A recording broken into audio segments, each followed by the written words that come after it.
Olá, meus amigos da Sociedade Espírita, os Mensageiros da Paz. Quanto tempo?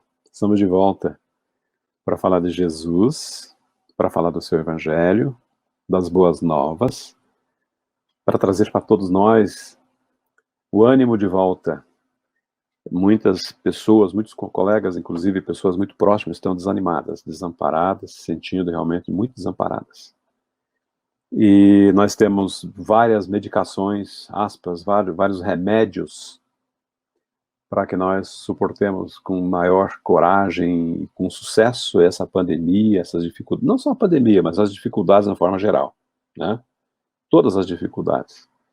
Nós vamos trazer hoje esse medicamento, essa sugestão, que é o poder da fé, que todos nós podemos desenvolver. Não é exclusividade de ninguém a fé. A fé é um patrimônio moral da criatura e todos podemos desenvolver a fé. Podemos não, devemos desenvolver a fé. Antes que nós mostremos alguns slides para que nossa ideia seja canalizada, né? Nós convidamos para que façamos uma breve oração, um pedido, na verdade, a Deus, um pedido a Jesus para que nos abençoe, para que nos envolva na sua paz, Senhor, para que ampare todos aqueles nossos irmãos que sabemos que passam por dificuldades nesse momento, para aqueles que estão também já revestidos da fé, da esperança, para que também compartilhem esse ânimo, essa alegria com todos aqueles que o cercam. E de nossa parte, nós fazemos aqui o convite para que todos entremos nessa vibração positiva de saúde e de paz, como forma de melhor e mais satisfatoriamente enfrentarmos os problemas que nos assolam nesse período. Que as tuas bênçãos nos alcancem a todos, Senhor, como sempre pedimos, que a tua presença seja sentida em cada lar que nos acompanha agora, em forma de saúde, de ânimo, de fé, de esperança e de muita paz. Muito obrigado, Senhor, e permanece conosco, amigo querido, hoje e sempre. Meus amigos, o poder está nas nossas mãos. Repetimos, a fé é algo que todo mundo tem. E não é só no campo da teologia que falamos em fé. Quando falamos em fé, nós falamos do aspecto da maneira mais abrangente possível. Quando nós vamos encetar qualquer empreendimento, começar qualquer empreendimento, nós só fazemos porque nós temos fé. É um tipo de fé. Na realização das nossas atividades diárias, a fé.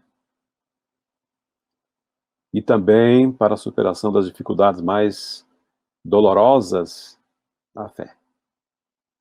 A fé não é somente religiosa, ela é moral, sobretudo moral.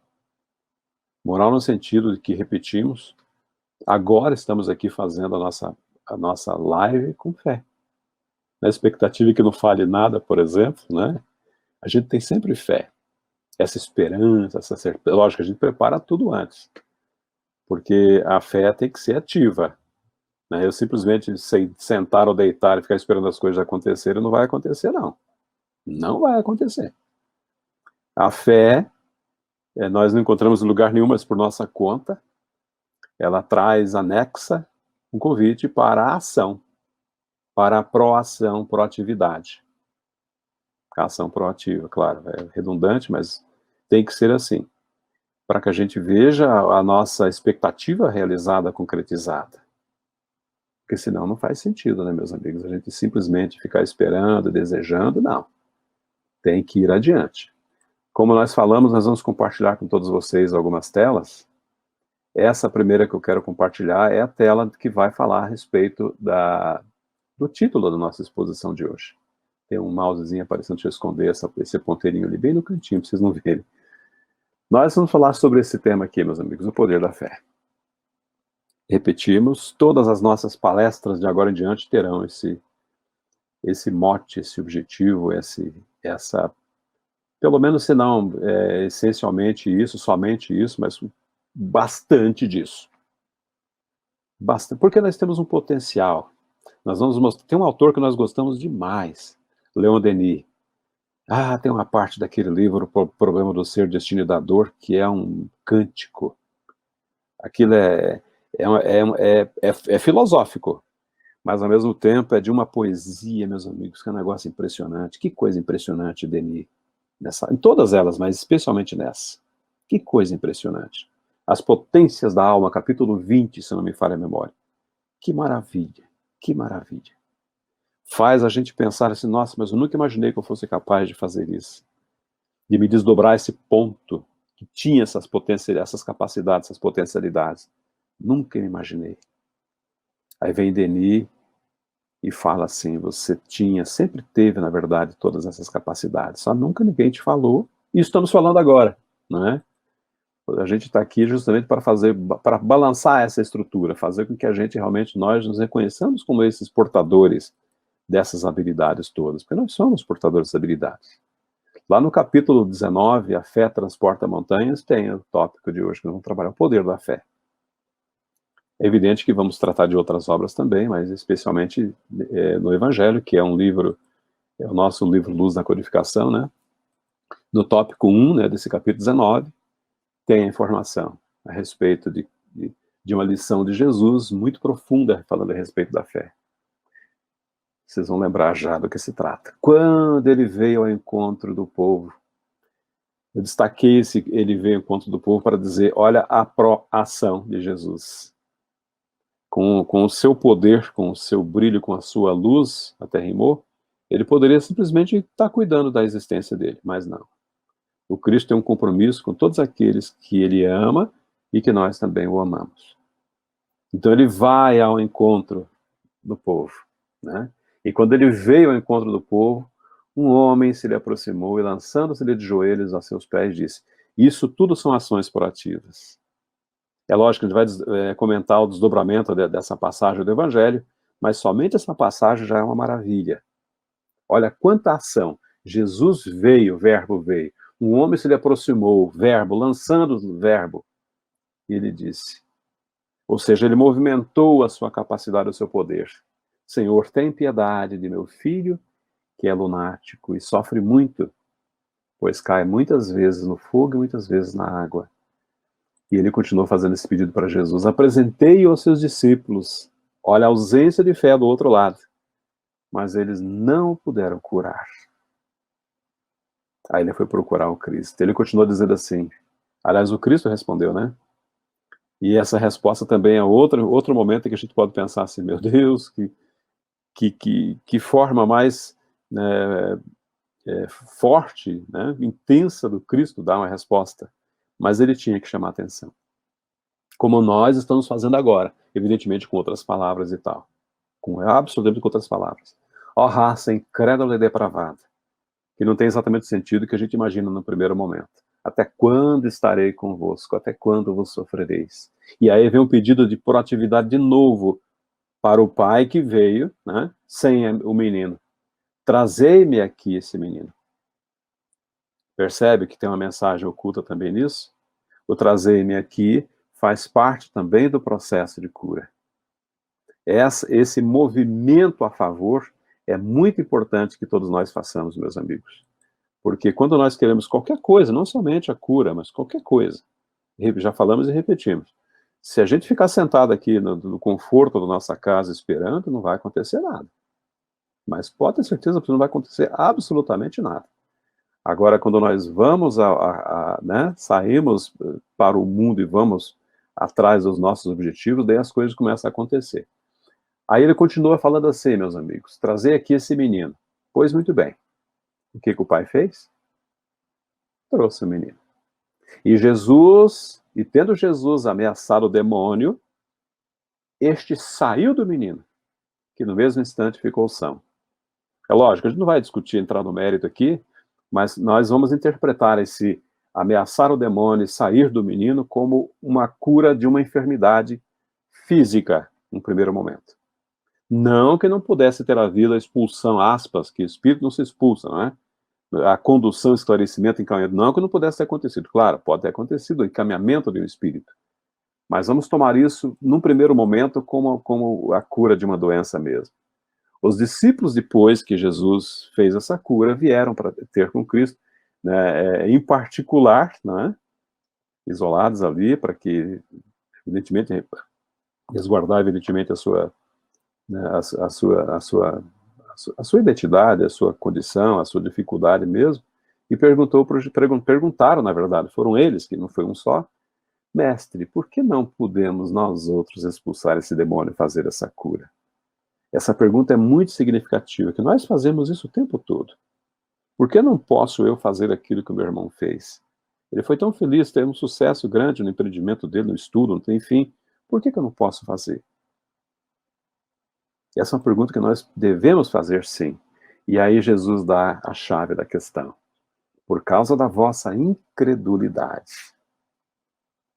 Pois, em verdade vos digo, se tivesseis fé do tamanho do grão de uma mostarda, diríeis para essa montanha, transporta daqui para ali, e ela se transportaria, nada vos seria impossível.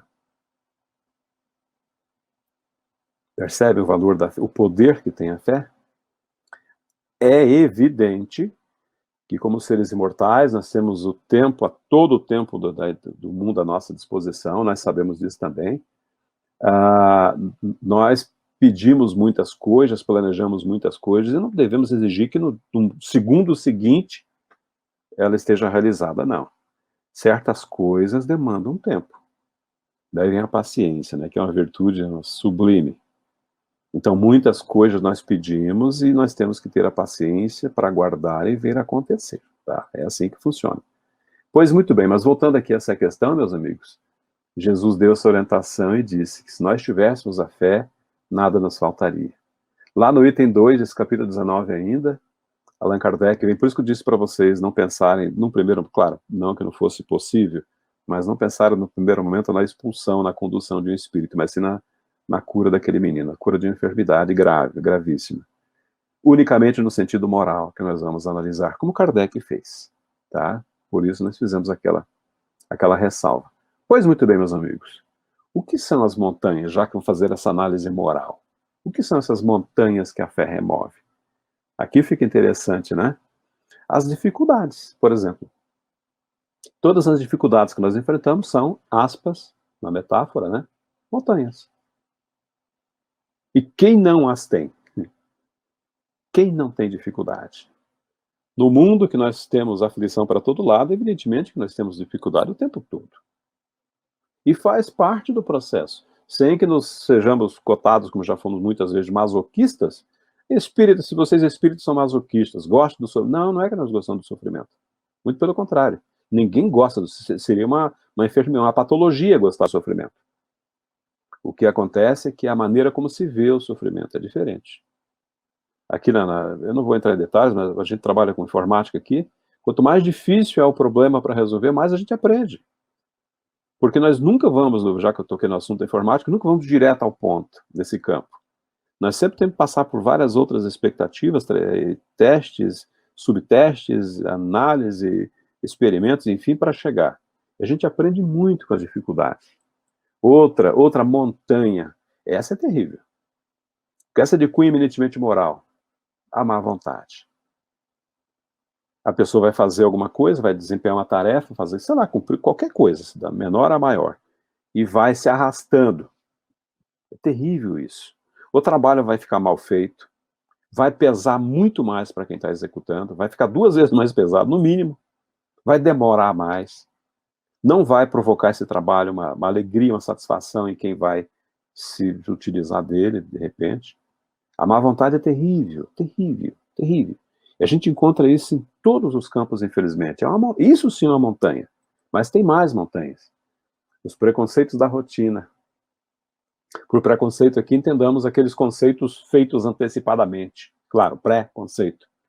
Eu já vou para uma atividade, já penso pressuroso, né? Imaginando que vai dar errado. Isso é um preconceito. Nem sabemos o que vamos encontrar lá pela frente, mas já vamos formulando uma série de ideias, formando juízos antecipados. Esse tipo de coisa é uma montanha terrível também, mas tem mais. As resistências. A gente vê, desculpe, a gente vê uma forma de fazer a coisa. Isso aqui é muito típico daqueles de nós que falamos assim, por que você não faz dessa forma que a gente sugere às vezes? Você está fazendo assim, mas se você fizer dessa forma aqui vai ser muito mais. Por que você faz assim? Ah, sempre foi feito assim, já ouvi isso muitas vezes. num trabalho, na mesma casa espírita, em casa, qualquer lugar, na empresa, né, sempre tem uma forma mais aprimorada de fazer, de desenvolver uma tarefa. E você pergunta o que está sendo feito, por que você não melhora isso, não aperfeiçoa? E a resposta é porque sempre foi assim. As coisas não podem ficar sempre serem assim. Tudo modifica, tudo se modifica, se transforma. Tudo, absolutamente tudo. Deve ser modificado, transformado. Então, essas resistências, essa dureza é terrível. As paixões orgulhosas, quando nós colocamos o eu na frente de tudo, né?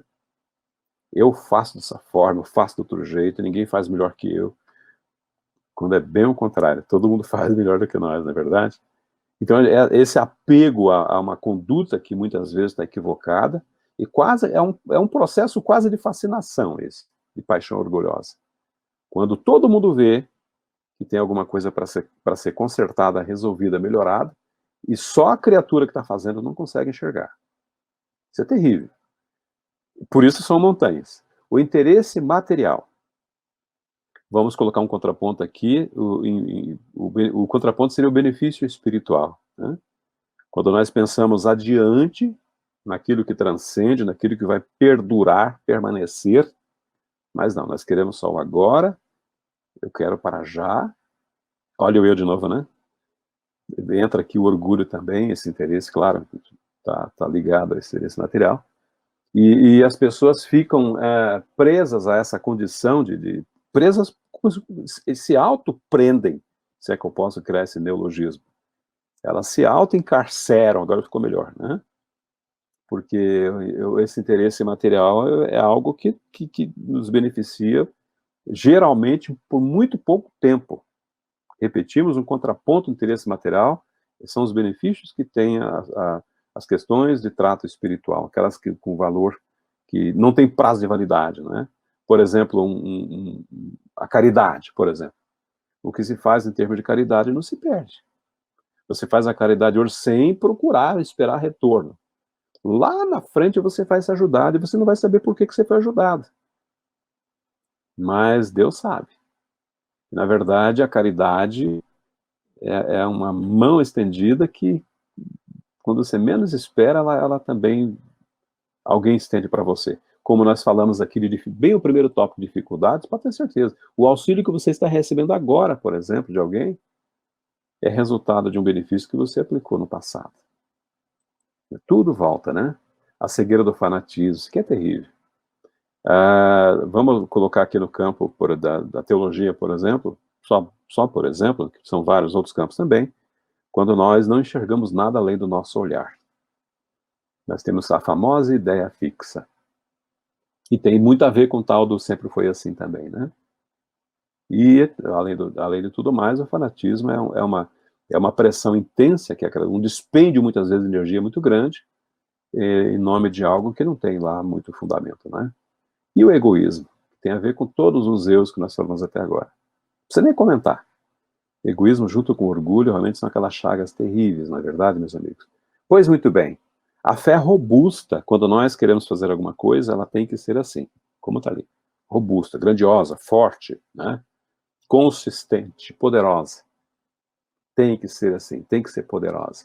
E olha que maravilha que provoca, o que produz os resultados de uma fé robusta. Recursos que fazem se vençam os obstáculos. Ajuda-te e o céu te ajudará. Levanta da cadeira e vai, coloca-se em movimento. Não dá mais para a gente aguardar as coisas acontecerem, não dá mais. Quando a fé tem essa robustez, essa força, esses recursos, parece que eles surgem do nada, mas não surgem do nada, surgem em razão do esforço que você fez. Né? Dá segurança naquilo que está fazendo, porque você tem certeza. Eu estudo, eu vou fazer uma prova, por exemplo, porque a segurança que eu vou demonstrar num exame, seja em uma faculdade, seja onde quer que seja, onde quer que eu vá, onde quer que eu vá fazer, ou fazer lá. Se eu estiver seguro é porque eu estudei, me preparei. E assim tudo, em todos os campos é assim, a segurança está em todo lugar. Em termos de benefício, em termos de resultado de uma fé robusta. A perseverança não deu certo? Tente de novo. E outra vez, e mais outra vez, e outra, e vai insistindo. Uma hora você consegue, né? Água mole em pedra dura, né? Já conhecemos o ditado. É a perseverança. É energia. A fé robusta dá essa energia, essa força, esse vigor, né? É maravilhoso. Quando você desempenha uma tarefa, a gente percebe quando as pessoas também desempenham com essa alegria. André Luiz dizia sempre, trabalhe com alegria, né? É o convite que nós fazemos. Lucidez que permite se veja a meta que se quer alcançar. Quando a nossa fé é robusta, quando nós temos essa certeza, nós antevemos aquilo que nos espera, aquilo que pode nos acontecer, né? Ou seja, antevemos e prevemos até os possíveis reveses, porque nós temos esse planejamento. Faltou ali um planejamento, mas com certeza quem tem essa fé robusta não sai, como nós falamos agora há pouco, do nada, se movimentou, planejou, né, elucubrou, né, e vai a campo. Então, todo esse planejamento dá essa antevisão, essa previsão. E por fim, tanto é que está aqui, a antevisão dos meios de chegar aos resultados esperados. Tivesse sido um pouco mais paciente, né? Porque está ali. Essa antevisão tem a ver com essa lucidez, que tem a ver com energia, com a segurança, enfim, com tudo que vocês viram até agora. Não é legal? Essa fé robusta é maravilhosa. Só que tem também aqueles que têm a fé vacilante. Uma fé que não impõe respeito, não é? Sabe aquela fé, aquela meia fé? Se fosse possível ter uma meia fé. É a fé, se existir, é a fé vacilante. Aquela fé incompleta. E como nós falamos, ela gera incerteza. Nós vamos fazer alguma coisa e não sabemos se vai dar certo. Porque não planejamos, não temos, enfim, não elaboramos, não pensamos, não meditamos, não interagimos, não levantamos da cadeira. Será que vai... Não se pergunta, né? Quando você tem uma fé robusta, não pergunta, será se vai dar certo? Nós vamos fazendo, vamos executando e vamos colhendo os benefícios. É semeadura e colheita, ao mesmo tempo. Outra coisa que também a fé vacilante caracteriza a hesitação, como está ligado com o anterior. Vou, não vou, faço, não faço, sei ou não sei, não é? A fé não pode ser vacilante. Senão não é um tipo de... sei lá, uma ausência, né, daquilo que a gente pode caracterizar de verdade como fé com F maiúsculo. Mais inação. Tem tudo a ver com a nossa vontade de ficar sentadão esperando, ou deitado esperando. Se nós ficarmos somente esperando, amigos, acreditem, do céu só cai chuva. E como diz alguém, né, fazendo uma pilhériazinha, desculpe um momento, e avião. Não cai mais nada do céu. Então a gente tem que ir à luta, sim. Tem que fazer acontecer, sim. Tem que fazer acontecer. Porque essa dúvida é o que mata. E a fé vacilante, ela duvida. Ela não tem certeza se pode chegar ao seu fim colimado, como diz os Espíritos nesse mesmo capítulo. Então fica aqui, meus amigos, as características do que a fé pode nos proporcionar. Lá no item 3, ainda no capítulo 19, na outra acepção, Kardec faz uma espécie de definição do que é da fé.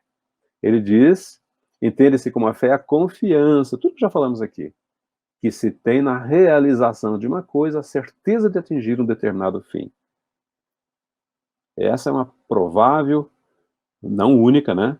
Mas uma das possíveis definições para a fé. Essa certeza de que nós vamos fazer algo que vai dar certo. A verdadeira fé, no item 4, se conjuga à humildade. Nós não queremos convencer ninguém de que nós somos capazes. Nós fazemos porque nós acreditamos. Aquele que a possui deposita mais confiança em Deus do que em si próprio. Nós temos o hábito da prece, por exemplo. Então, tem alguns cometimentos, que eu não vou dizer quais aqui, que antes da gente fazer, a gente faz aqui o nosso evangelho e depois dá tudo certo. E não é coincidência. Porque nós pedimos a ajuda dos Espíritos, pedimos a ajuda de Deus. E nunca nos faltaram. Né? Porque nós sabemos que somos esses simples instrumentos da vontade divina. Nada nós somos sem Deus. E é por essa razão, diz Kardec muito acertadamente, que os bons espíritos vêm nos auxiliar. Porque nós nos colocamos à disposição da divindade, pedimos ajuda humildemente, né? Ajoelhamos a nossa alma, né? poeticamente falando, e sempre somos atendidos. Acreditem, meus amigos.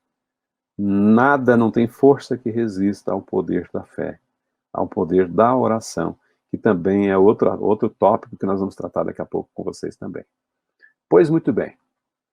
Além desses pontos todos que nós colocamos, tem outros pontos que eu queria tratar com vocês hoje, ainda do Evangelho segundo o Espiritismo. Nesse item 5, por exemplo, ainda falando a respeito do poder da fé, das características do poder da fé, eu diria num campo muito especial, que inclusive foi o que nos trouxe ao Espiritismo há mais de 30 anos, 30, quase 35 anos. Foi em busca da ação magnética de algumas pessoas, no caso específico de uma médium, uma pessoa que nós conhecemos, já está no plano espiritual, que nos ajudou com intercessão da espiritualidade. Foi um fenômeno que nos aconteceu e que demonstrou a nossa fé. Por que não? Porque nós fizemos tudo aquilo que vocês viram até agora. Bem típico do que está na lição do Cristo ali no começo dessa nossa fala. Nós tínhamos um caso de enfermidade na família, nos levantamos, fomos atrás, buscamos, sofremos muito, não vou entrar em detalhe aqui, e graças a Deus nós conseguimos, sim. Mas nós nos movimentamos, não ficamos aguardando, não.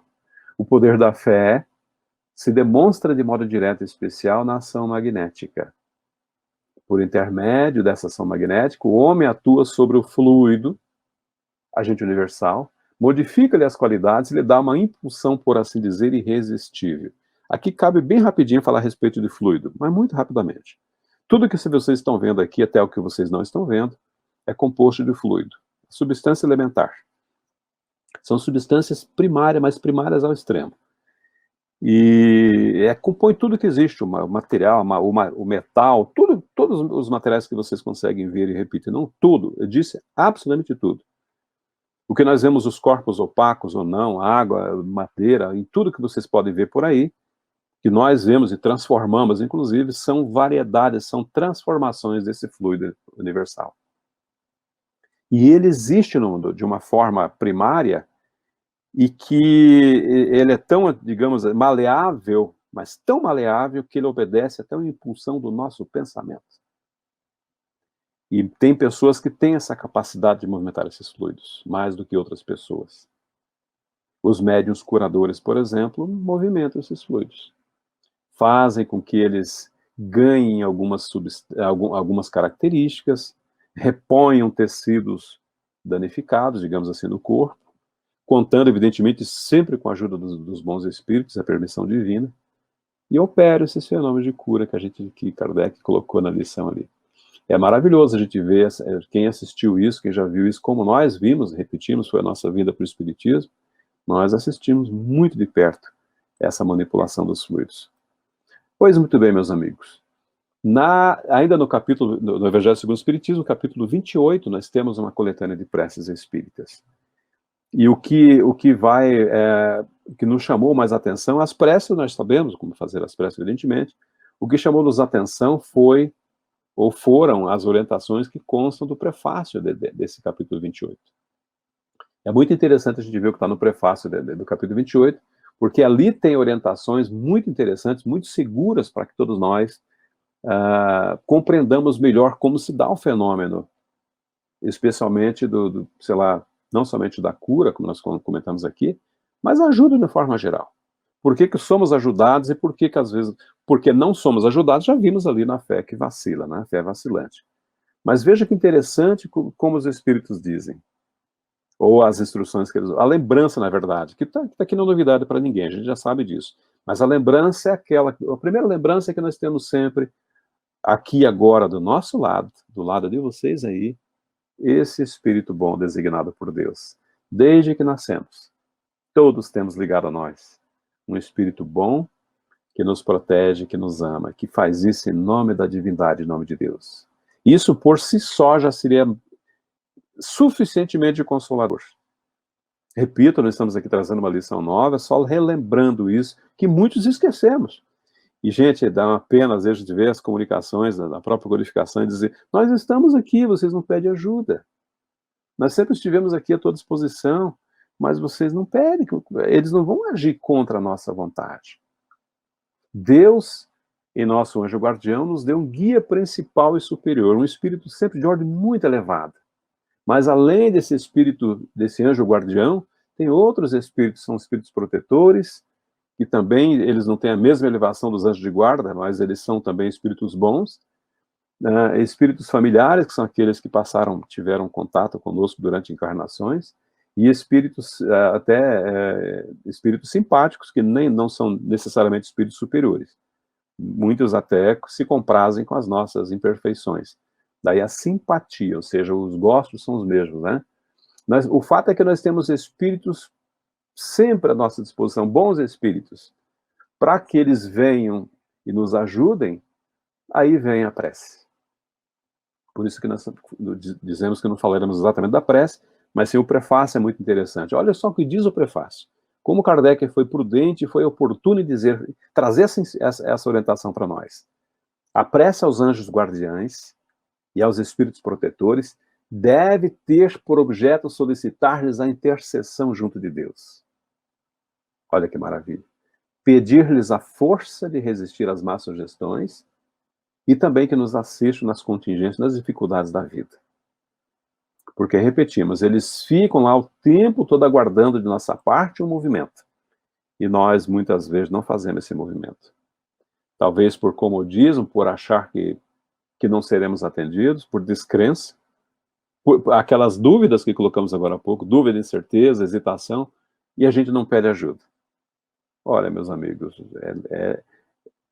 não é difícil de compreender por que nós não somos ajudados às vezes. Ou nós não pedimos, ou quando nós pedimos, nós somos vacilantes, nós somos temerosos, nós somos descrentes, não é verdade? Então nós temos que aprender a pedir, sim, a proteção divina. Acredite, ela nunca vai faltar. Não vai faltar. Na questão 845, Kardec foi muito profundo, né, a ideia de Kardec nessa questão, na formulação dessa questão, porque tem a ver com aquilo que nós trouxemos de vidas anteriores, que pode nos atrasar ou nos atrapalhar nessa vida. Olha a pergunta. Não constituem obstáculos ao exercício do livre-arbítrio as predisposições instintivas que o homem traz consigo ao nascer? Nós nascemos aqui na Terra com uma inclinação para o vício, por exemplo. Isso não será um problema para o nosso livre-arbítrio aqui na Terra? Isso não vai me atrapalhar aqui, eu não vou me inclinar novamente ao vício? Olha a inteligência da pergunta e a inteligência da resposta. As predisposições instintivas são as do espírito, claro, que já falamos, antes de nós encarnarmos ou reencarnarmos aqui na Terra. Nós nascemos com essas predisposições. No entanto, porém, todavia, conforme seja este espírito mais ou menos adiantado, elas, se não for adiantado, elas podem arrastá-lo à prática de atos repreensíveis. Se o espírito for um espírito que vacila, por exemplo, o que será secundado pelos espíritos que simpatizam. Olha, os espíritos simpáticos, falei para vocês agora há pouco. Isso sim, pode acontecer. Não há, porém, um arrastamento irresistível. Nós não ficaremos à mercê completamente desse tipo de situação. Mas, para isso, nós temos que ter a vontade, o desejo, a condição de resistir a essas más influências, e todos temos. Aí vem uma frase belíssima que os espíritos dizem: lembrai-vos de que querer é poder. Querer é poder. Eu quero. Vocês completaram, né? Eu posso. Eu quero, eu posso. E todos nós podemos, meus amigos. Todos podemos. Joana de Ângeles, nessa obra Vida Feliz, ela tem. É muito próprio de Joana, né, com essa psicologia da alma muito profunda, de fazer com que nós vejamos balançadas as nossas estruturas emocionais, não é verdade? E ela as lições são muito interessantes, todas elas, são 200 nessa obra. Mas eu separei, inclusive foi uma dúvida separar, tinha umas 5, 6, inclusive a última, a número 200, quem tiver curiosidade veja que é muito interessante. Mas essa aqui, a 180, 150, 180, é muito interessante, que Joana diz assim, ó, fazendo esse chamamento lá do fundo da nossa alma, irradia a claridade da tua fé, através do teu sorriso, das suas palavras, da tua atitude perante a vida. Seja bom, seja otimista, seja proativo, confie, creia, ame, haja. Tudo, são todos verbos assim para que nós coloquemos em prática assim, sem medo nenhum, meus amigos, sem medo nenhum. E ela vai um pouco adiante dizendo assim: o mundo necessita dessa luz, ou da luz para superar as sombras dominantes, especialmente nesse período. Isso é para todos sempre, mas especialmente nesse período. O mundo precisa de luz para superar as sombras. Não é profundo? Ela continua dizendo assim: distende a tua presença, olha de novo, falamos agora há pouco das características, confiante e rica de luminosidade, auxiliando os tímidos e os desanimados que caíram e os revoltados também. Tem muitos daqueles que não querem realmente se levantar. Entram até, inclusive, alguns estados patológicos, por exemplo, depressão, por exemplo, e é muito difícil. Conhecemos pessoas que estão há meses, há anos, passando por processo depressivo. E tudo que a gente pode fazer, que a gente faz, aparentemente não dá resultado. Mas, no fundo, nós sabemos que é uma construção, né, que a criatura tem que fazer por ela mesma, esse levantar-se e agir, né, e que cedo ou tarde ela vai acabar fazendo isso. Temos certeza absoluta. Por isso, nunca desistimos. A luz atrás sempre, enriquecendo de beleza. Vamos lembrar aqui que Joana, poeta, sempre foi uma poeta, né, e sabe muito bem empregar não somente a palavra, o verbo, mas também a instrução, né, que traz essa luz tão forte aqui para todos nós.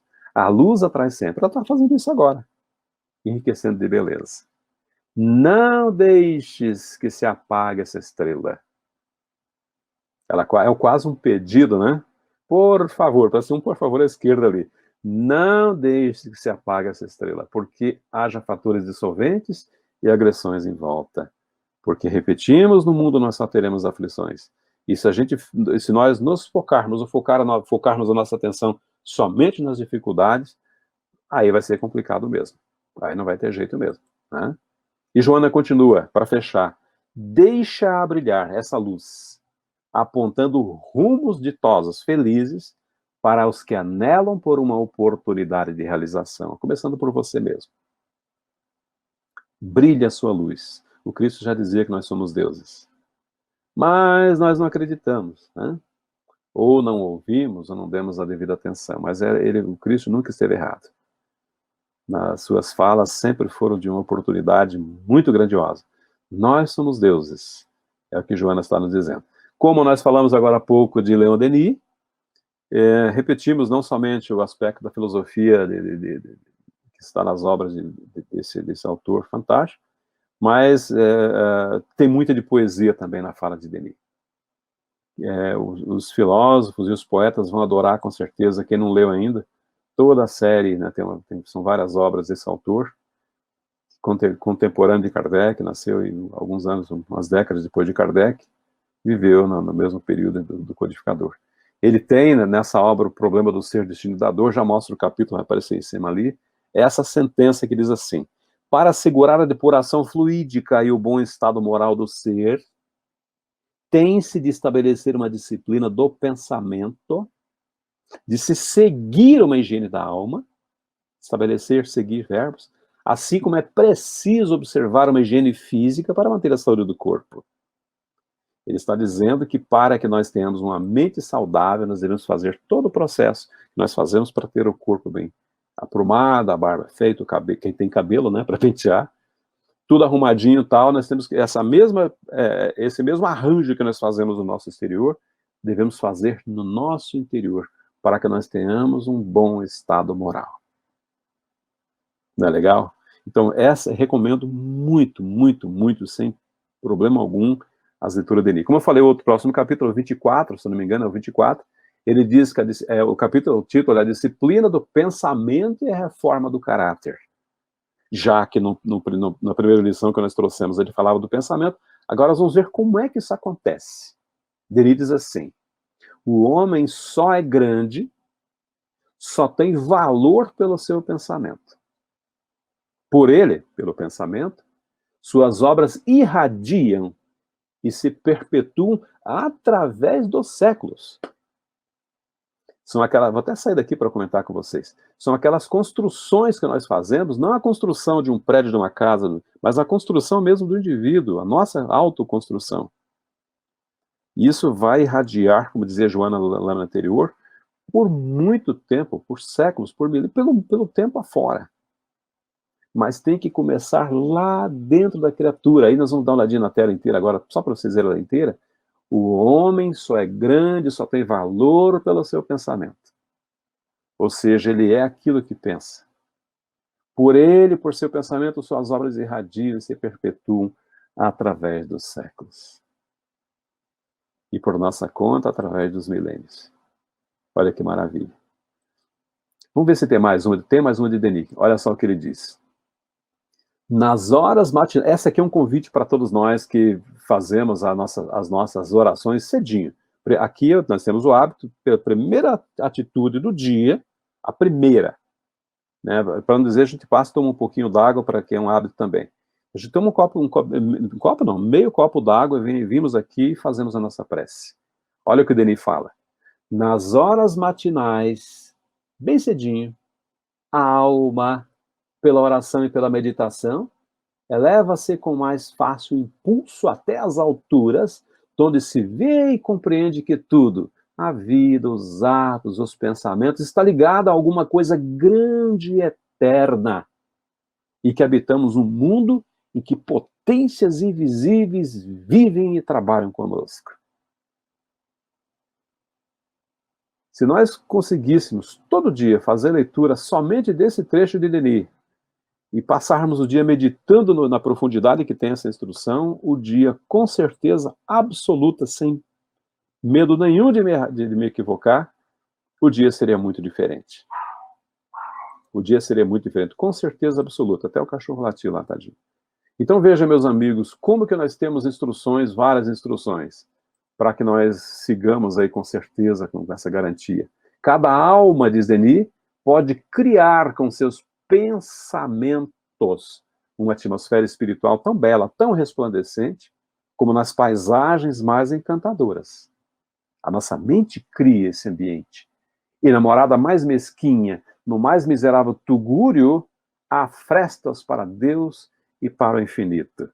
Ele está dizendo que não importa onde nós estejamos. Como diz Divaldo na sua prece, seja um bangalô, seja um castelo. Ali, se a criatura estiver com Deus dentro do coração, o exterior. Tanto é que nós vamos mostrar isso agora numa lição para vocês.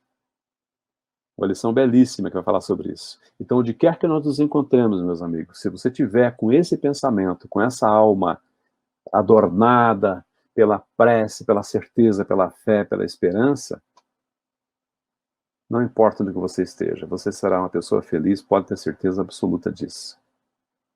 Absoluta disso. Seguimos em frente, meus amigos, para mostrar para vocês agora, eu prometi que teríamos um... são aqueles velhos, lindos casos que nós contamos, né, sempre, né? Os lindos casos de Chico Xavier, de Bezerra, do Evangelho. Aqui são casos mesmo. Eu trouxe para vocês uma história hoje, que nós temos como assim, digamos, de uma profundidade imensa, que vai falar a respeito de uma potencialidade nossa de sermos seres felizes, que muitas vezes não prestamos atenção. Essa história está nesse livro, o Livro das Virtudes 2, é a segunda edição, o segundo tomo, né? O Compasso Moral.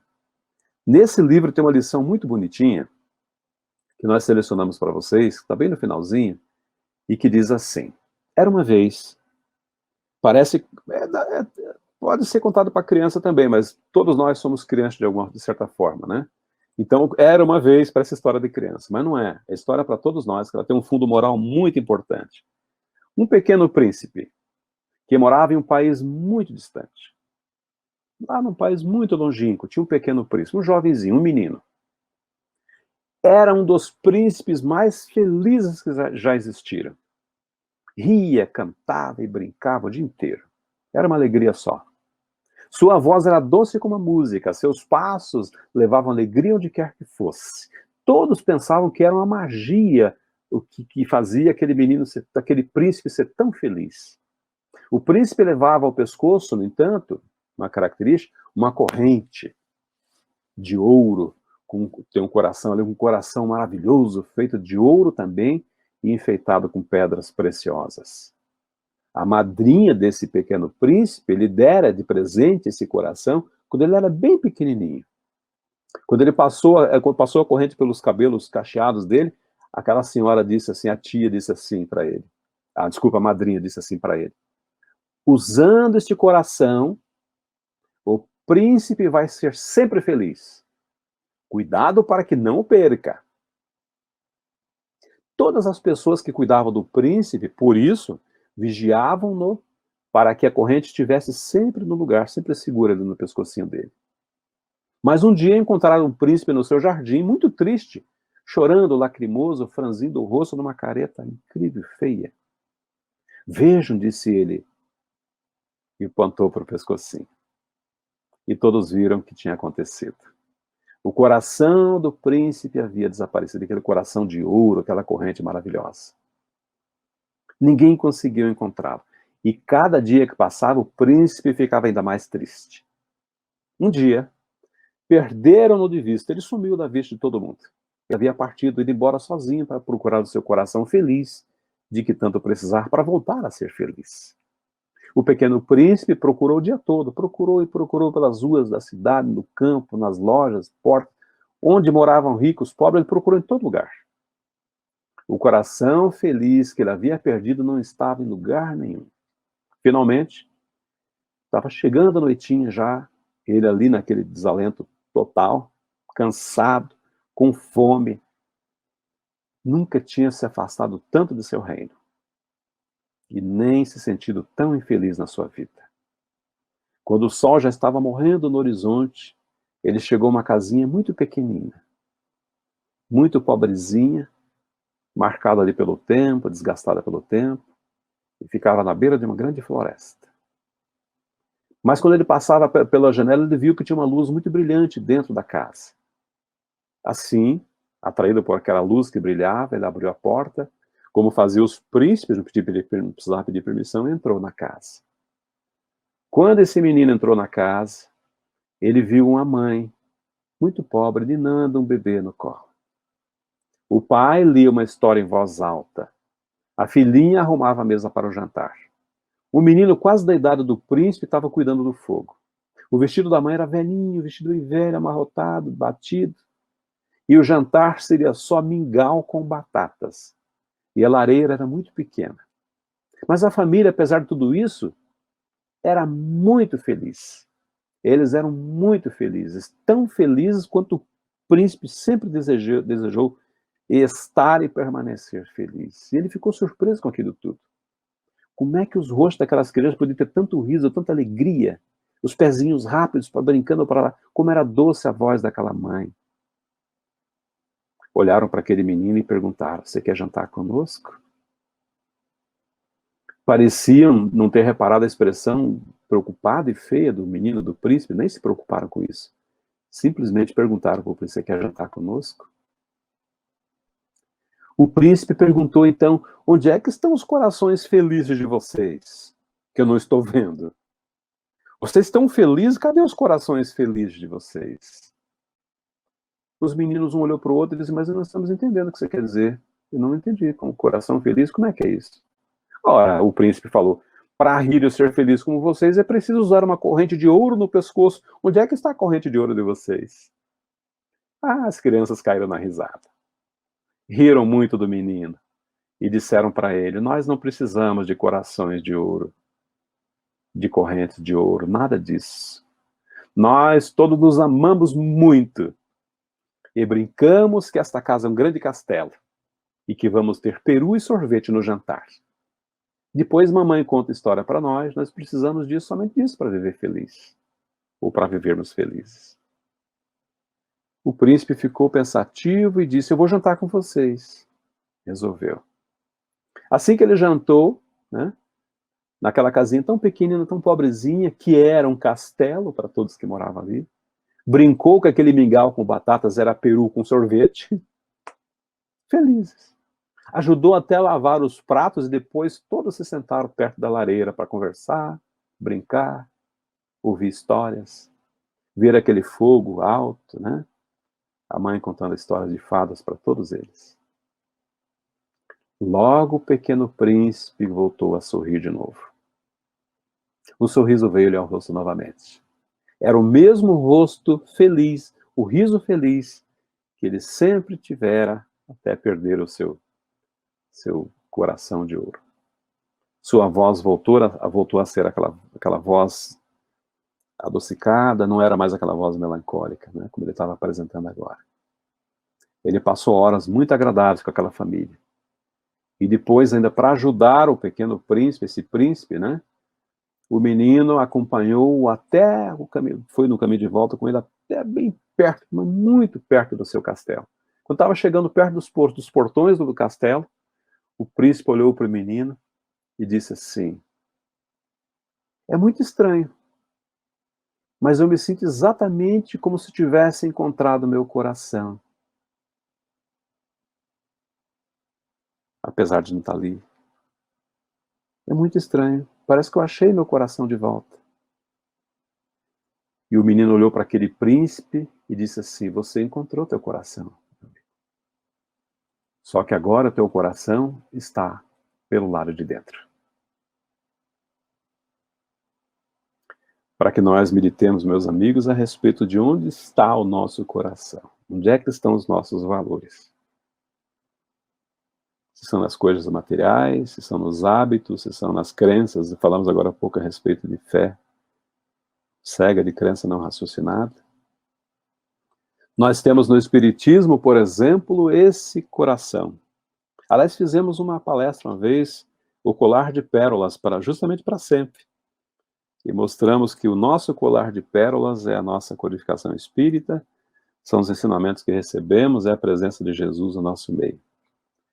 Não sei se vocês lembram, nós falamos sobre tudo isso numa palestra recentemente nessa casa. E esse menino, essa evidentemente é uma história, não é? Ele voltou a ser feliz quando ele internalizou o seu coração.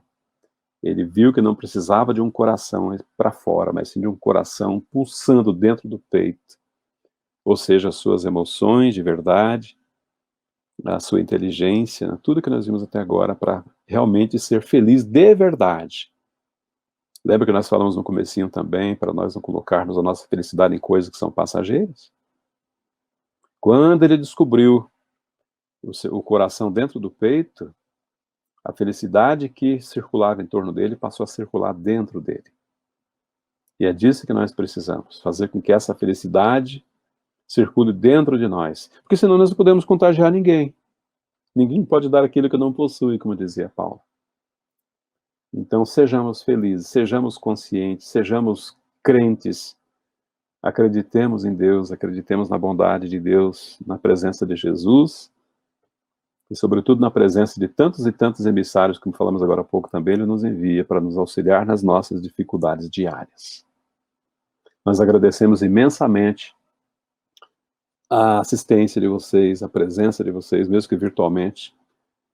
Numa prece, nós pedimos a Deus para que nos abençoe a todos, para que nos ampare, para que nos fortaleça, a Jesus para que encontre em cada coração, dentro do peito, não fora do peito, aquela porta, ou melhor, a tranca, né, da porta, onde o Cristo não vai precisar bater, porque ele vai simplesmente entrar e permanecer e fazer morada em cada coração. É o que nós pedimos para todos vocês e o que sabemos que vai acontecer da parte do Cristo. Ele só espera de nós um movimento no sentido de abertura do nosso sentimento, da nossa alma, para que ele entre e não saia nunca mais. Abençoa, Jesus, todos os que estamos aqui hoje reunidos em teu nome e, sobretudo, Senhor, visite os nossos lares, todas as casas, visite os hospitais, abrace os nossos enfermeiros, nossos médicos, abraça nossos pacientes, nossos doentes, aqueles que perderam muitas vezes o caminho de Ti, o caminho de Deus, para que tenham a sua fé restabelecida, recomposta, e que passe a viver com todo o potencial que está guardado dentro de cada um deles. Que as tuas bênçãos permaneçam conosco, amigo querido, hoje e sempre. Que assim seja. Muito obrigado. E muito obrigado à Sociedade de Espíritos Mensageiros da Paz pelo convite. Fiquem com Deus, muita paz e até uma outra oportunidade.